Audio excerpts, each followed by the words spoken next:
Moving to the next game which is CSK versus Punjab. भाई देखो इस मैच का इंपॉर्टेंस बहुत ज़्यादा थी, नॉट जस्ट फॉर पंजाब जो कि already living on the edge वाली सिचुएशन में थे where they had to win every game, but also for CSK kind of right now because LSG and SRH बहुत ज़्यादा प्रेशर पुट कर रहे थे। एंड अगर आज CSK हार गई होती तो फिर वो they would have been on par with DC with 6 losses and then they would have been asked to win every single game going forward. और इतना आसान होता नहीं आखिरी के 4-5 मैचेस लगातार जीतना। सो बहुत ज़्यादा हाई स्टेक्स थे। एक और बहुत बड़ी प्रॉब्लम क्या थी, CSK से पहले पंजाब से अपने पाँचों मैचेस जो लास्ट 5 मैचेस थे लगातार हारते हुए आ रही है। And it seems so funny because Punjab एक ऐसी टीम है जो कि प्लेऑफ्स के लिए क्वालिफाई भी नहीं कर पा रही है। And Chennai every alternate year almost जीती रही होती है IPL को, and still they were coming into this game after losing 5 consecutive matches to Punjab. And एक पॉइंट ऑफ टाइम पे ऐसा लग भी रहा था कि पंजाब छठा मैच भी जीत जाएगी, बट ये कैसे हुआ, कैसे टर्न अराउंड हुआ, उसको डिस्कस करते हैं आके। वंस अगेन ऑफकोर्स इसमें कोई डाउट है नहीं कि श्रेयस अय्यर एंड गायकवाड को टॉस हार नहीं होता है, तो गायकवाड फिर से टॉस हार जाता है and he genuinely seems pissed with it. I am not even kidding. उसने पोस्ट मैच प्रेजेंटेशन में भी कहा था कि यार ये सब ठीक है, हंसी मजाक, लेकिन मैं तंग आ गया भाई, अब कैसे नहीं जीत रहा टॉस यार, इतनी बुरी किस्मत है क्या। So he is genuinely irritated for sure and in a cute way would say. And इसके चलते हुए पंजाब जो बॉलिंग का डिसीजन लेती है।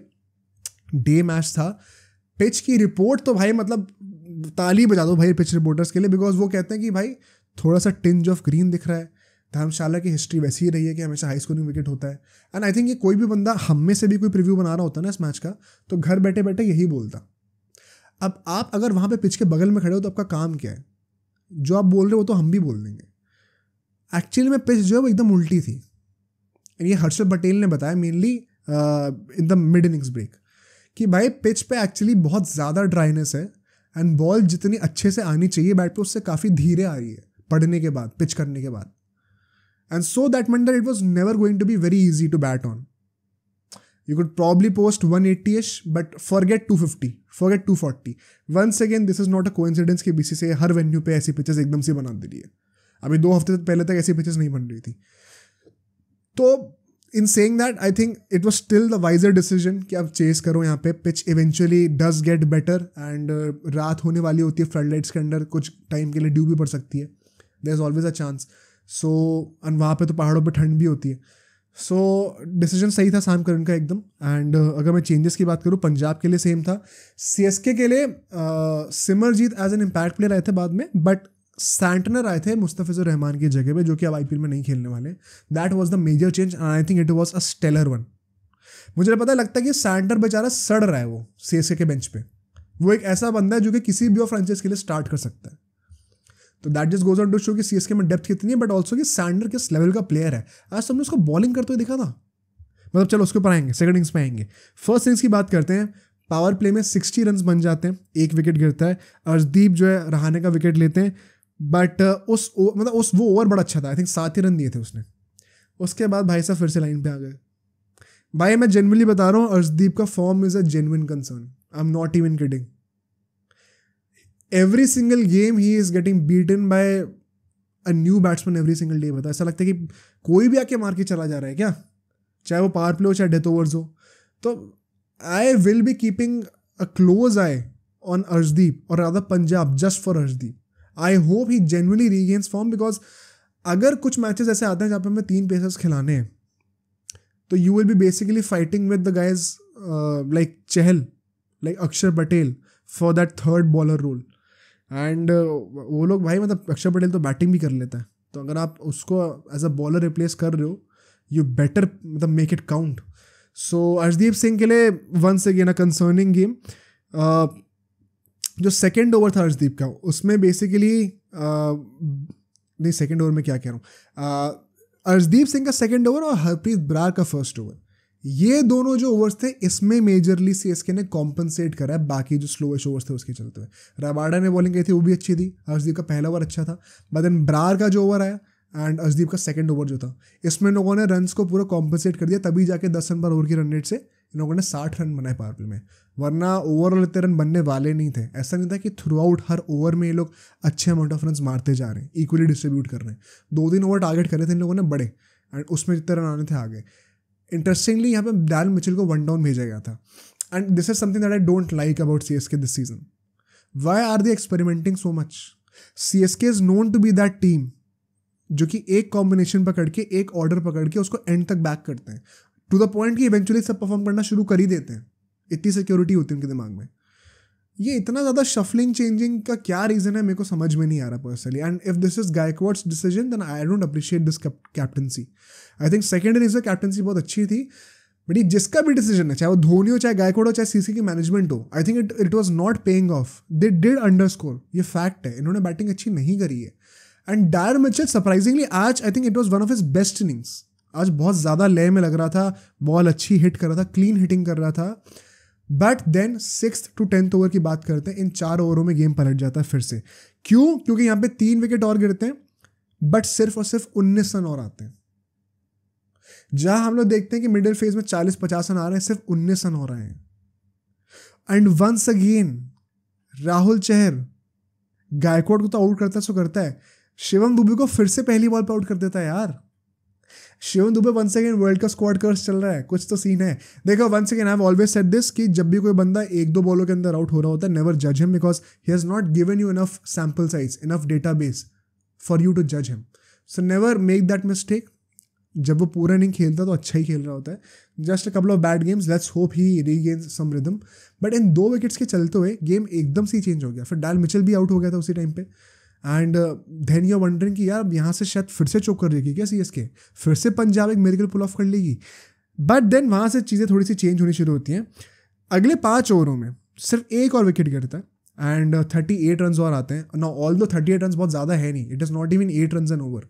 बट पिछले जो सेगमेंट था, जो पिछला फेज था, उसके ऊपर एक इम्प्रूवमेंट था. तो ट्रैजेक्ट्री ऊपर जा रही थी, वो एक मोमेंटम वापस आता CSK के साथ. वो देखना बहुत इंपॉर्टेंट होता है. हमेशा एब्सोल्यूट टर्म्स आप जज नहीं कर सकते हो. तो वहाँ पे इन लोगों ने 38 रन और ऐड करे. सैम करन ने जो है मोइन अली को बाउंसर पे आउट कर दिया था यहाँ पर. एंड जडेजा और सैंटनर जो थे वो बैटिंग कर रहे थे. इन दोनों ने ट्राई करा कि भाई गेम को डीप लेके जाते हैं थोड़ा. इन्होंने पहले 1-2 ओवर थोड़े सर्वाइव करें. दोनों स्पिनिंग डुओ थे, लेफ्ट हैंडेड बैट्समैन थे. बट देन अनफॉर्चुनेटली जो अगले 5 ओवर आते हैं उसमें सैंटनर जल्दी आउट हो जाता है and it was all on Jadeja. वहाँ पे फिर हम देखते हैं नंबर 8 पे शार्दुल ठाकुर बैटिंग करने के लिए आ रहे हैं, धोनी बैटिंग करने के लिए नहीं आ रहे. एंड आई हाईली क्या कहते हैं उसको, oppose this decision. Once again ये धोनी का डिसीजन था या गायकवाड का था, जिसका भी था, आप क्या सोच रहे हो? धोनी नंबर 9 पे बैटिंग करने के लिए आएगा? मतलब कसम खा रखी कि जब सिर्फ आखिरी के 9-10 बॉलें बची होंगी तभी मैं बैटिंग करने के लिए आऊँगा. I don't get it. ये कौन सा रोल है? ये तो फिनिशर का भी रोल नहीं होता. फिनिशर तो आखिरी 5 ओवर मारने के लिए तैयार होता है. तो क्या रोल है एग्जैक्टली ये? और क्या ज़बरदस्ती में फिर खिलाया जा रहा है धोनी को क्या, सिर्फ इस पॉइंट ऑफ व्यू के लिए? सो आई थिंक कि धोनी को रिस्पॉन्सिबिलिटी लेनी चाहिए थी पर्सनली. यहाँ पे आई थिंक इरफान पठान ने भी सेम चीज़ कही है, although he is always in praises for Mahendra Singh Dhoni. But अगर वो भी कॉल आउट कर रहा तो आई थिंक कुछ तो बात है. And there is no excuse. Like Dhoni should have definitely come up to bat. Shardul Thakur अगर आप सुपर बैटिंग करने के लिए आप टीम को जेपर्डी में डाल के जा रहे हो भाई लिटरली, तो क्या पता धोनी ऊपर होता तो और रन बन गए होते. That is how important this decision was. Just imagine CSK match हार गई होती तो कितना बड़ा कॉन्सिक्वेंस होता है इस डिसीजन का. There was no excuse to come so low in the batting order at number 9. You should have taken more responsibility and ऊपर बैटिंग करने आनी चाहिए थी. ठीक है. बट इसके चलते हम देखते हैं कि हर्षल पटेल 2 स्लोअर यॉर्कर्स डालते हैं आफ्टर अ लॉन्ग टाइम. मैंने बहुत टाइम बाद ये स्लोअर यॉर्कर्स किसी बॉलर से देखी. शायद बुमराह ही एक ऐसी है जो बीच बीच में कभी कभी डाल देता है, वरना कोई भी बॉलर आजकल के टाइम पे मैंने इस IPL में तो देखा ही नहीं किसी और से. एंड हर्षल पटेल 2 में 2 और डंडे मारता है. Shardul Thakur and then Mahendra Singh Dhoni on the first ball. And अगर आप दोनों को आउटफॉक्स कर दे रहे हो, स्पेशली धोनी को फर्स्ट बॉल पे आउटफॉक्स कर रहे हो, जो कि पहली बार किसी बॉलर से आउट हुआ है इस IPL में, तो बॉल स्पेशल थी फॉर श्योर. एंड इसी के चलते हुए धोनी कह रहा हूँ जडेजा के साथ कोई और दूसरे एंड पे होता नहीं बैटिंग करने के लिए. बट इस मैच का सबसे बड़ा पॉजिटिव अगर कोई है ना इंडिया के पर्सपेक्टिव से, तो वो है रविंद्र जडेजा. उसने बैटिंग भी बहुत तगड़ी करी है, बहुत ज़्यादा तगड़ी करी है. जो फिनिशिंग वाला रोल था एग्जैक्टली वही उसने इस मैच में करा है. एंड बॉलिंग तो तगड़ी करी ही करी है, वो तो अच्छी करते हुए आ ही रहा था. अर्शदीप सिंह पिटाई खाता है जडेजा से, but then eventually gets him out once again a shorter delivery. But his overall statistics, his overall performance, Arshdeep Singh के लिए बोल रहा हूँ, was once again not up to the mark. I think वहाँ पे इंप्रूवमेंट की ज़रूरत है. अल्टीमेटली यहाँ पे टीम ऑल आउट नहीं होती है, 1 विकेट रह जाता है. बट अपना जो दीपक चहर और हर्षल पटेल थे, ये स्टैंड आउट बॉलर्स थे. अर्शदीप सिंह एंड हरप्रीत बरार, इन दोनों ने जो है थोड़ा सा आई वुड से कि जो कंसर्निंग स्पॉट्स थे बॉलिंग ऑर्डर में, इन दोनों ने थोड़ा सा वो टीम का परफॉर्मेंस ओवरऑल थोड़ा नीचे लेके आ गए थे unfortunately. But nonetheless second innings पे चलते हैं. एंड यहाँ पे हम लोग देखते हैं पावर प्ले के अंदर 46 रन्स बनते हैं पंजाब के, बट 2 विकेट भी गिर जाते हैं. एंड आई वाज वंडरिंग, ये पहली बात तो ये 2 विकेट जो है ना दोनों फिर से तुषार देशपांडे लेता है एक ही ओवर के अंदर. बेस्टो को आउट करता है, फिर राइली रूसो को डंडा मारता है and he is on fire. मतलब वो तुषार मैकग्राथ वाले मीम्स बनने लग गए आजकल. So you can only imagine कि किस लेवल के कंपैरिजन उसके हो रहे हैं. He was genuinely looking good. Tushar Deshpande has been one of the biggest improvements for an uncapped player in this season. पूरे IPL की बात कर रहा हूँ. ही इज़ राइट अप देयर. 2-3 और नाम होंगे sure, he is one of them. One of the most improved Indian uncapped players from last season. जहाँ पे पहले CSK के मीम्स बना करते थे लास्ट ईयर, मुझे याद है कि इनकी डेथ बॉलिंग इनको ले डूबेगी, वहाँ पे भी लोग टाइटल जीत गए थे. इस तरह अच्छा टाइटल नहीं जीतेंगे, लेकिन ये परफॉर्मेंस तुषार देशपांडे की ना बहुत बड़ा एक पॉजिटिव है इनके लिए गोइंग फॉरवर्ड. बिकॉज वैसे भी लोग अपना कोर रिटेन करके रखना पसंद करते हैं, ज़्यादा प्लेयर्स को ट्रेड करते नहीं है, ऑप्शन में भेजते भी तो वापस खरीद लेते हैं. Tushar Deshpande who knows could be a long bet, अगले 10 सालों की बेट हो सकते हैं. So very nice to see that. But apart from that इसके बाद हम लोग देखते हैं कि शशांक और प्रभ सिमरन वो बैटिंग कर रहे होते हैं एंड देशपांडे का जो अगला ओवर होता है उसकी पिटाई करते हैं एंड ग्लीसन की उसका पहला ओवर होता है उसकी बहुत पिटाई करते हैं. थैंक्स टू दैट ये स्कोर 46 तक पहुंचा, वरना ये स्कोर 46 तक भी नहीं पहुंचने वाला था. इतना कम था टोटल, इतना स्ट्रगल कर रही थी पंजाब. तो स्टार्टिंग से टोन सेट कर दी थी CSK ने कि भाई भी डू और डाई गेम है, हमें जीतना ही जीतना है.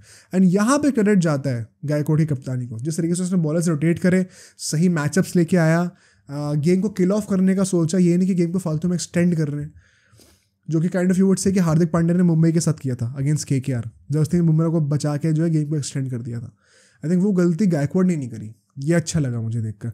एंड अगले 4 ओवरों की बात करें 6 से 10 के बीच में, तो यहाँ पे जो है आई थिंक 26 रन और बनते हैं एंड 3 विकेट और गिर जाते हैं. And this is all thanks to Ravindra Jadeja and Mitch Santner. Mitch Santner ने पहली बात तो ओपनिंग भी करी थी बॉलिंग की, ठीक है. एंड जो बॉलिंग उससे पावर प्ले में करी, I think he was very economical. मुझे उसके स्टैट्स एग्जैक्टली याद नहीं है. आई थिंक बहुत इकोनॉमिकल है वो, मतलब 4-5 से भी कम की इकोनॉमी है शायद. अरे मैंने उस बंदे को ना आर्म बॉल को स्विंग करते हुए देखा था. ये चीज़ मैंने सिर्फ अश्विन से होती हुई देखी है. अश्विन टेस्ट मैचेस में करता है, ऑफ स्पिन के क्या कहते हैं एक्शन पे he throws N arm ball. Arm ball जिनको नहीं पता क्या होता है, ऑफ स्पिन पढ़ के टर्न होती है, आर्म बॉल पढ़ के सीधी जाती है, एंगल के साथ चली जाती है, स्किड जोन. एंड वो आर्म बॉल की ट्राइजेक्ट्री में ही ना वो ग्रिप कुछ ऐसी पकड़ता था that he basically floats the ball in the air and वो थोड़ा एंगल के साथ स्विंग सी करती है हवा में. मैंने मिच सैंडर को पहले ओवर में करते हुए देखा था. इनफैक्ट शायद पहली बॉल ही ऐसी थी जो कि स्विंग हो तो ऐसे अंदर आई, इनफैक्ट कट के स्किड कर गई अंदर एंगल के साथ. जिसको देखना तो रेफरेंस के लिए तो आप पहली बॉल देख सकते हो पंजाब की इनिंग्स की. It was something amazing to see यार, बहुत मज़ा आया मुझे. बट मूविंग फॉरवर्ड यहाँ पे हम लोग देखते हैं कि सिमरजीत आते हैं एंड सिमरजीत जो है वो पहली ओवर में जितेश को आउट कर देते हैं 0 पे. And I think Jitesh has been that one peculiar case जिनको इस सीज़न बहुत मौके मिले हैं अपने आप को प्रूव करने के लिए. भगवान ने बहुत मौके दिए हैं कि टफ सिचुएशन में बैटिंग करने को भेजा जहाँ से वो हीरो बन सकता है. And every time unfortunately he has messed it up. तो वो बहुत बुरा लगा मुझे देख के पर्सनली. अगले 5 ओवरों में गेम खत्म हो गया था. यहाँ पे पूरा गेम सील ऑफ हो गया था बिकॉज एटलीस्ट 10 ओवर के बाद तक आशुतोष तो बचा हुआ था, कुछ होप तो थी. बट 10 to 15 ओवर्स के बीच में 3 और विकेट गिरते हैं और भाई 10 से 15 ओवर के बीच में आपने सिर्फ 19 रन मारे हैं यार. मतलब second half of the innings में आपने सिर्फ 19 रन मारे हैं. ऐसा एक फेज है आपका. तो ये तो just goes on to show कि आप कितना बुरी तरीके से फंसे हुए हो. आशुतोष, सैम करन सब आउट हो जाते हैं, सारे मेन बैट्समैन आउट हो जाते हैं. हर्षल पटेल भी अल्टीमेटली आउट हो ही जाता है. And this is all thanks to अपना सिमरजीत जिसने एक और विकेट लिया. बाय द वे मेरे को याद भी नहीं था सिमरजीत ऑलरेडी 2022 में खेल चुके हैं CSK से. आई थिंक 5-6 मैचेस खेला हुआ है. तो it felt like a new debut for Simarjeet, but he bowled really well. Probably being from that state शायद उसको कंडीशंस को एक्सप्लॉइट करना बेटर पता भी था, हु नोज. एंड सो आखिरी के जो 5 ओवर थे यहाँ पे 48 रन आ जाते हैं समहाउ और सिर्फ एक ही विकेट गिरता है. आई थिंक चेन्नई ने यहाँ पे थोड़ा अंडर परफॉर्म करा है. जब आपके ऑलरेडी 8 विकेट गिर चुके हैं और 5 ओवर और बचे हुए हैं, तो आपने आखिरी 2 टेल एंडर्स से मतलब 48 रन खाए, ऑलमोस्ट 10 रन एन ओवर, और सिर्फ एक ही विकेट ले आप ऑल आउट भी नहीं कर पाए। आई थिंक चेन्नई के लिए अगर कोई रूम ऑफ इंप्रूवमेंट है बॉलिंग में तो ये वाला फेज रहेगा, बाकी सब तो बहुत अच्छा था। But with this Punjab I think the dream is officially over, क्योंकि नेट रन रेट भी थोड़ी ख़राब हो गई है इस मैच के बाद, एंड अभी तो आरसीबी से भी नीचे है, तो बहुत मुश्किल होने वाला है, आने वाले मैचेस भी आसान है नहीं ज़्यादा। सो लेट्स सी क्या होता है। As far as CSK is concerned, they are once again back at number 3, and ये ना ज़्यादा दुखी होने की बात है ना खुश होने की बात है, बिकॉज हर मैच के बाद ये पोजीशन अभी आप बदलते हुए देखोगे अगले एक हफ्ते तक, क्योंकि LSG SRH और CSK के बीच में बहुत इंटेंस कॉम्पिटिशन होने वाला है। अगर आज SRH जीत जाती तो फिर वो दोबारा थर्ड पर जाएंगे, चेन्नई नीचे रहेगी। अगर हार गए तो चेन्नई थर्ड पर ही रहेगी। प्लस उनकी जो नेट रन रेट है ना इस वक्त चेन्नई की, वो KKR के बाद बेस्ट है। It is even better than Rajasthan, that's how good they are. So I think CSK के लिए बहुत इंपॉर्टेंट विक्ट्री थी, and they did it in great fashion, that is the most important aspect. अब सोचो अगर ये क्लिप इतनी बढ़िया थी तो पूरा का पूरा पॉडकास्ट कितना बढ़िया होगा। तो अगर आपको इसी क्लिप का पूरा पॉडकास्ट देखना है तो यहाँ पे क्लिक करिए, और अगर आपको ऐसे ही और क्लिप्स बिंज वॉच करनी है तो यहाँ पे क्लिक करिए।